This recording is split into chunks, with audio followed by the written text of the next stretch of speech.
Hindi ako pumasok ngayon kasi nasabit sa pintuan yung paa ko. Kasi ang lalim ng tusok. Ang lalim nung nung aluminum na door. Eksena kanina kasi parang nagmamadali ako dahil maliligo pa ako, ganyan. Bukas ko ng pinto, sumabit yung paa ko. Anong sabi sa Bible?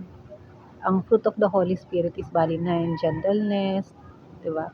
Love, joy, peace, ilalagay ko dyan yung fruit of the Holy Spirit. Kaya, importante talaga guys, na tayo ay matuto ng gentle sa kung paano tayo magsalita, paano tayo kumilos. And ang i-share ko din is kung paano kabilis umatake ni Satan. Kasi 'di ba, I always pray, nabigyan ako ng protection, family ko, yung mga anak ko. Salita agad si Satan parang bumulong agad. Sabi niya, binibigyan ka ba talaga ng protection ng Diyos? In all means talaga si Satan, bibigyan ka ng doubt sa faith mo. Bibigyan ka ni Satan ng doubt sa prayers mo, yung parang isasaksak niya sa mind mo na hindi sinasagot yung prayer mo ni God, ganyan. Mga masasamang nangyayari sa life natin dahil yun sa mga mali nating desisyon or dahil hindi nga tayo nag-iingat or dahil sa kapabayaan natin sa sarili natin. Yung mga taong namamatay na accident, panahon na talaga nila yun. Ang mga tao naman, binibigyan ni God ng mahabang panahon, ng sapat na panahon para bumalik sa Kanya.